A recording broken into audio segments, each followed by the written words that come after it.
ಒಂದು ಕಾಲ ಇತ್ತು ಭಾರತೀಯ ಸೇನೆಗೆ ಹೆಚ್ಚಿನ ಅಧಿಕಾರ ಇರಲಿಲ್ಲ. ಈಗಲೂ ಕೂಡ ಅನೇಕ ಸೇನಾ ಮುಖ್ಯಸ್ಥರುಗಳು ನಮಗೆ ಅಂದರೆ 2008 ಇರ್ಬೋದು ಅಥವಾ 71, ಆಮೇಲೆ ಅದಕ್ಕಿಂತ ಮೊದಲು 65, ಆಮೇಲೆ 90 ಎಲ್ಲ ಸಂದರ್ಭದಲ್ಲೂ ಕೂಡ 2008ರಲ್ಲಿ ಸೇನೆ ಕೇಳ್ಕೊಂಡಿತ್ತು ನಾವು ಅಟ್ಯಾಕ್ ಮಾಡ್ತೀವಿ ಅಂತೇಳಿ. ಸರ್ಕಾರ ಅವಕಾಶ ಕೊಡಲಿಲ್ಲ. ಈಗ ಪಾಕಿಸ್ತಾನ ಒಂದು ಗುಂಡು ಹಾರಿಸಿದರೆ ಭಾರತ 10 ಗುಂಡು ಹಾರಿಸುತ್ತೆ. ಆ ಸಂಖ್ಯೆಯನ್ನು ಮತ್ತಷ್ಟು ಹೆಚ್ಚು ಮಾಡಿ ಅಂತ ಮೋದಿ ಸೇನೆಗೆ ಹೇಳಿದ್ದಾರಂತೆ. ಬನ್ನಿ ಇದರ ಬಗ್ಗೆ ರಿಪೋರ್ಟ್.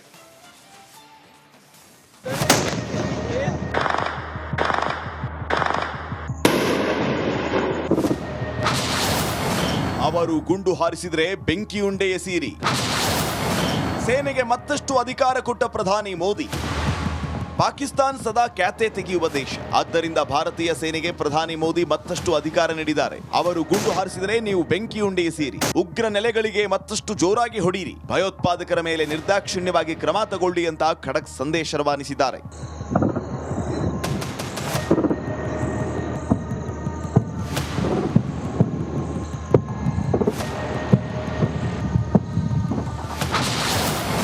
ಅಮೆರಿಕ ಮೂಲಕ ಪಾಕಿಸ್ತಾನಕ್ಕೆ ಸಂದೇಶ.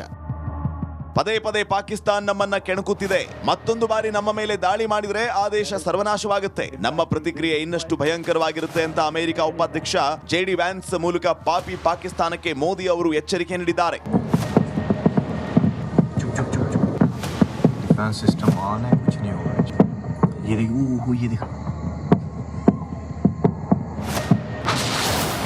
ಕಾಶ್ಮೀರದ ಬಗ್ಗೆ ದೊಡ್ಡಣ್ಣನ ವಕಾಲತ್ತು ಬೇಕಿಲ್ಲ. ಶಿಮ್ಲಾ ಒಪ್ಪಂದ ನಡೆದಾಗ ಕಾಶ್ಮೀರ ಸಮಸ್ಯೆ ಭಾರತ ಪಾಕಿಸ್ತಾನದ ಮಧ್ಯೆ ಮಾತ್ರ ಇರಬೇಕು, ಬೇರೆ ದೇಶ ಮೂಗು ತೂರಿಸಬಾರದು ಅಂತ ಸಹಿ ಹಾಕಲಾಗಿತ್ತು. ಆ ಮಾತನ್ನ ಮೋದಿ ಪುನರುಚ್ಚರಿಸಿದ್ದಾರೆ. ಕಾಶ್ಮೀರ ವಿಚಾರದಲ್ಲಿ ನಮ್ಮ ನಿಲುವು ಸ್ಪಷ್ಟವಾಗಿದೆ. ಪಾಕಿಸ್ತಾನ ಜೊತೆ POK ಉಗ್ರವಾದ ಬಿಟ್ಟು ಬೇರೆ ವಿಷಯವೇ ಇಲ್ಲ ಅಂತ ಮೋದಿ ಹೇಳಿದಾರಂತೆ. News desk, Republic Kannada. ಒಂದು ಕಾಲ ಇತ್ತು ಭಾರತೀಯ ಸೇನೆಗೆ ಹೆಚ್ಚಿನ ಅಧಿಕಾರ ಇರಲಿಲ್ಲ. ಈಗಲೂ ಕೂಡ ಅನೇಕ ಸೇನಾ ಮುಖ್ಯಸ್ಥರುಗಳು ನಮಗೆ ಅಂದರೆ 2008 ಇರ್ಬೋದು ಅಥವಾ 71, ಆಮೇಲೆ ಅದಕ್ಕಿಂತ ಮೊದಲು 65, ಆಮೇಲೆ 90 ಎಲ್ಲ ಸಂದರ್ಭದಲ್ಲೂ ಕೂಡ 2008ರಲ್ಲಿ ಸೇನೆ ಕೇಳ್ಕೊಂಡಿತ್ತು ನಾವು ಅಟ್ಯಾಕ್ ಮಾಡ್ತೀವಿ ಅಂತೇಳಿ. ಸರ್ಕಾರ ಅವಕಾಶ ಕೊಡಲಿಲ್ಲ. ಈಗ ಪಾಕಿಸ್ತಾನ ಒಂದು ಗುಂಡು ಹಾರಿಸಿದರೆ ಭಾರತ 10 ಗುಂಡು ಹಾರಿಸುತ್ತೆ. ಆ ಸಂಖ್ಯೆಯನ್ನು ಮತ್ತಷ್ಟು ಹೆಚ್ಚು ಮಾಡಿ ಅಂತ ಮೋದಿ ಸೇನೆಗೆ ಹೇಳಿದ್ದಾರಂತೆ. ಬನ್ನಿ ಇದರ ಬಗ್ಗೆ ರಿಪೋರ್ಟ್.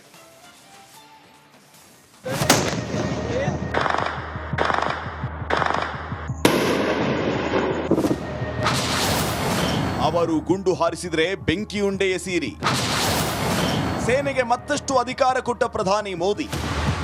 ಪಾಕಿಸ್ತಾನ ಸದಾ ಕ್ಯಾತೆ ತೆಗೆಯುವ ದೇಶ, ಆದ್ದರಿಂದ ಭಾರತೀಯ ಸೇನೆಗೆ ಪ್ರಧಾನಿ ಮೋದಿ ಮತ್ತಷ್ಟು ಅಧಿಕಾರ ನೀಡಿದ್ದಾರೆ. ಅವರು ಗುಂಡು ಹಾರಿಸಿದರೆ ನೀವು ಬೆಂಕಿಯುಂಡೆ ಎಸೀರಿ, ಉಗ್ರ ನೆಲೆಗಳಿಗೆ ಮತ್ತಷ್ಟು ಜೋರಾಗಿ ಹೊಡೀರಿ, ಭಯೋತ್ಪಾದಕರ ಮೇಲೆ ನಿರ್ದಾಕ್ಷಿಣ್ಯವಾಗಿ ಕ್ರಮ ತಗೊಳ್ಳಿ ಅಂತ ಖಡಕ್ ಸಂದೇಶ ರವಾನಿಸಿದ್ದಾರೆ.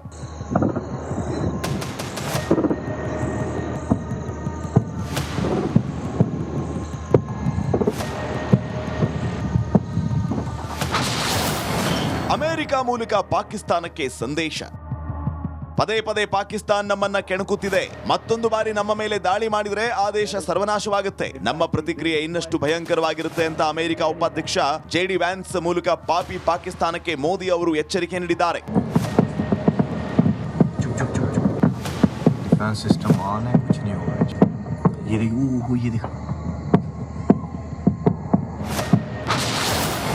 ಕಾಶ್ಮೀರದ ಬಗ್ಗೆ ದೊಡ್ಡಣ್ಣನ ವಕಾಲತ್ತು ಬೇಕಿಲ್ಲ. ಶಿಮ್ಲಾ ಒಪ್ಪಂದ ನಡೆದಾಗ ಕಾಶ್ಮೀರ ಸಮಸ್ಯೆ ಭಾರತ ಪಾಕಿಸ್ತಾನದ ಮಧ್ಯೆ ಮಾತ್ರ ಇರಬೇಕು, ಬೇರೆ ದೇಶ ಮೂಗು ತೂರಿಸಬಾರದು ಅಂತ ಸಹಿ ಹಾಕಲಾಗಿತ್ತು. ಆ ಮಾತನ್ನ ಮೋದಿ ಪುನರುಚ್ಚರಿಸಿದ್ದಾರೆ. ಕಾಶ್ಮೀರ ವಿಚಾರದಲ್ಲಿ ನಮ್ಮ ನಿಲುವು ಸ್ಪಷ್ಟವಾಗಿದೆ. ಪಾಕಿಸ್ತಾನ ಜೊತೆ POK ಉಗ್ರವಾದ ಬಿಟ್ಟು ಬೇರೆ ವಿಷಯವೇ ಇಲ್ಲ ಅಂತ ಮೋದಿ ಹೇಳಿದಾರಂತೆ. News desk, Republic Kannada. ಒಂದು ಕಾಲ ಇತ್ತು ಭಾರತೀಯ ಸೇನೆಗೆ ಹೆಚ್ಚಿನ ಅಧಿಕಾರ ಇರಲಿಲ್ಲ. ಈಗಲೂ ಕೂಡ ಅನೇಕ ಸೇನಾ ಮುಖ್ಯಸ್ಥರುಗಳು ನಮಗೆ ಅಂದರೆ 2008 ಇರ್ಬೋದು ಅಥವಾ 71, ಆಮೇಲೆ ಅದಕ್ಕಿಂತ ಮೊದಲು 65, ಆಮೇಲೆ 90 ಎಲ್ಲ ಸಂದರ್ಭದಲ್ಲೂ ಕೂಡ 2008ರಲ್ಲಿ ಸೇನೆ ಕೇಳ್ಕೊಂಡಿತ್ತು ನಾವು ಅಟ್ಯಾಕ್ ಮಾಡ್ತೀವಿ ಅಂತೇಳಿ. ಸರ್ಕಾರ ಅವಕಾಶ ಕೊಡಲಿಲ್ಲ. ಈಗ ಪಾಕಿಸ್ತಾನ ಒಂದು ಗುಂಡು ಹಾರಿಸಿದರೆ ಭಾರತ 10 ಗುಂಡು ಹಾರಿಸುತ್ತೆ. ಆ ಸಂಖ್ಯೆಯನ್ನು ಮತ್ತಷ್ಟು ಹೆಚ್ಚು ಮಾಡಿ ಅಂತ ಮೋದಿ ಸೇನೆಗೆ ಹೇಳಿದ್ದಾರಂತೆ. ಬನ್ನಿ ಇದರ ಬಗ್ಗೆ ರಿಪೋರ್ಟ್.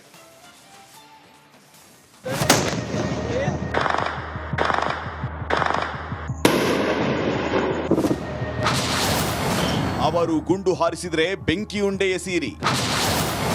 ಸೇನೆಗೆ ಮತ್ತಷ್ಟು ಅಧಿಕಾರ ಕೊಟ್ಟ ಪ್ರಧಾನಿ ಮೋದಿ.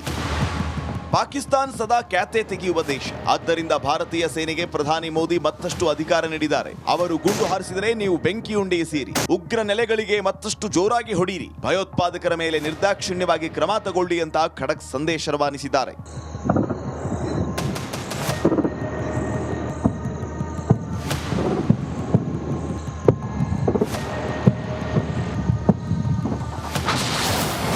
ಅಮೆರಿಕ ಮೂಲಕ ಪಾಕಿಸ್ತಾನಕ್ಕೆ ಸಂದೇಶ. ಪದೇ ಪದೇ ಪಾಕಿಸ್ತಾನ್ ನಮ್ಮನ್ನ ಕೆಣಕುತ್ತಿದೆ. ಮತ್ತೊಂದು ಬಾರಿ ನಮ್ಮ ಮೇಲೆ ದಾಳಿ ಮಾಡಿದ್ರೆ ಆ ದೇಶ ಸರ್ವನಾಶವಾಗುತ್ತೆ. ನಮ್ಮ ಪ್ರತಿಕ್ರಿಯೆ ಇನ್ನಷ್ಟು ಭಯಂಕರವಾಗಿರುತ್ತೆ ಅಂತ ಅಮೆರಿಕ ಉಪಾಧ್ಯಕ್ಷ JD ವ್ಯಾನ್ಸ್ ಮೂಲಕ ಪಾಪಿ ಪಾಕಿಸ್ತಾನಕ್ಕೆ ಮೋದಿ ಅವರು ಎಚ್ಚರಿಕೆ ನೀಡಿದ್ದಾರೆ. डिफेंस सिस्टम ऑन है, कुछ नहीं होगा. ये देखो, ये देखो. ಕಾಶ್ಮೀರದ ಬಗ್ಗೆ ದೊಡ್ಡಣ್ಣನ ವಕಾಲತ್ತು ಬೇಕಿಲ್ಲ. ಶಿಮ್ಲಾ ಒಪ್ಪಂದ ನಡೆದಾಗ ಕಾಶ್ಮೀರ ಸಮಸ್ಯೆ ಭಾರತ ಪಾಕಿಸ್ತಾನದ ಮಧ್ಯೆ ಮಾತ್ರ ಇರಬೇಕು, ಬೇರೆ ದೇಶ ಮೂಗು ತೂರಿಸಬಾರದು ಅಂತ ಸಹಿ ಹಾಕಲಾಗಿತ್ತು. ಆ ಮಾತನ್ನ ಮೋದಿ ಪುನರುಚ್ಚರಿಸಿದ್ದಾರೆ. ಕಾಶ್ಮೀರ ವಿಚಾರದಲ್ಲಿ ನಮ್ಮ ನಿಲುವು ಸ್ಪಷ್ಟವಾಗಿದೆ. ಪಾಕಿಸ್ತಾನ ಜೊತೆ POK ಉಗ್ರವಾದ ಬಿಟ್ಟು ಬೇರೆ ವಿಷಯವೇ ಇಲ್ಲ ಅಂತ ಮೋದಿ ಹೇಳಿದಾರಂತೆ. News desk, Republic Kannada.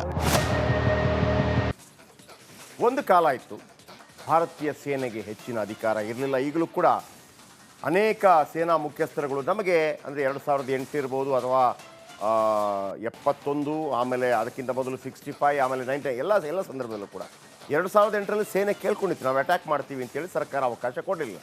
ಈಗ ಪಾಕಿಸ್ತಾನ ಒಂದು ಗುಂಡು ಹಾರಿಸಿದರೆ ಭಾರತ 10 ಗುಂಡು ಹಾರಿಸುತ್ತೆ. ಆ ಸಂಖ್ಯೆಯನ್ನು ಮತ್ತಷ್ಟು ಹೆಚ್ಚು ಮಾಡಿ ಅಂತ ಮೋದಿ ಸೇನೆಗೆ ಹೇಳಿದ್ದಾರಂತೆ. ಬನ್ನಿ ಇದರ ಬಗ್ಗೆ ರಿಪೋರ್ಟ್.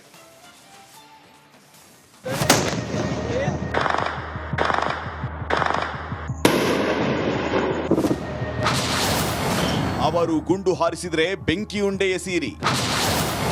ಸೇನೆಗೆ ಮತ್ತಷ್ಟು ಅಧಿಕಾರ ಕೊಟ್ಟ ಪ್ರಧಾನಿ ಮೋದಿ.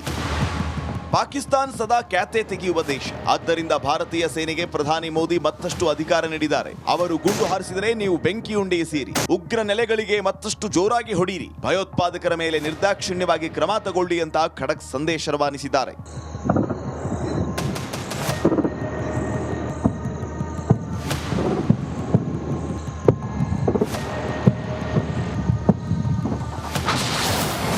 ಅಮೆರಿಕ ಮೂಲಕ ಪಾಕಿಸ್ತಾನಕ್ಕೆ ಸಂದೇಶ. ಪದೇ ಪದೇ ಪಾಕಿಸ್ತಾನ್ ನಮ್ಮನ್ನ ಕೆಣಕುತ್ತಿದೆ. ಮತ್ತೊಂದು ಬಾರಿ ನಮ್ಮ ಮೇಲೆ ದಾಳಿ ಮಾಡಿದ್ರೆ ಆ ದೇಶ ಸರ್ವನಾಶವಾಗುತ್ತೆ. ನಮ್ಮ ಪ್ರತಿಕ್ರಿಯೆ ಇನ್ನಷ್ಟು ಭಯಂಕರವಾಗಿರುತ್ತೆ ಅಂತ ಅಮೆರಿಕ ಉಪಾಧ್ಯಕ್ಷ JD ವ್ಯಾನ್ಸ್ ಮೂಲಕ ಪಾಪಿ ಪಾಕಿಸ್ತಾನಕ್ಕೆ ಮೋದಿ ಅವರು ಎಚ್ಚರಿಕೆ ನೀಡಿದ್ದಾರೆ. डिफेंस सिस्टम ऑन है, कुछ नहीं होगा. ये देखो, ये देखो. ಕಾಶ್ಮೀರದ ಬಗ್ಗೆ ದೊಡ್ಡಣ್ಣನ ವಕಾಲತ್ತು ಬೇಕಿಲ್ಲ. ಶಿಮ್ಲಾ ಒಪ್ಪಂದ ನಡೆದಾಗ ಕಾಶ್ಮೀರ ಸಮಸ್ಯೆ ಭಾರತ ಪಾಕಿಸ್ತಾನದ ಮಧ್ಯೆ ಮಾತ್ರ ಇರಬೇಕು, ಬೇರೆ ದೇಶ ಮೂಗು ತೂರಿಸಬಾರದು ಅಂತ ಸಹಿ ಹಾಕಲಾಗಿತ್ತು. ಆ ಮಾತನ್ನ ಮೋದಿ ಪುನರುಚ್ಚರಿಸಿದ್ದಾರೆ.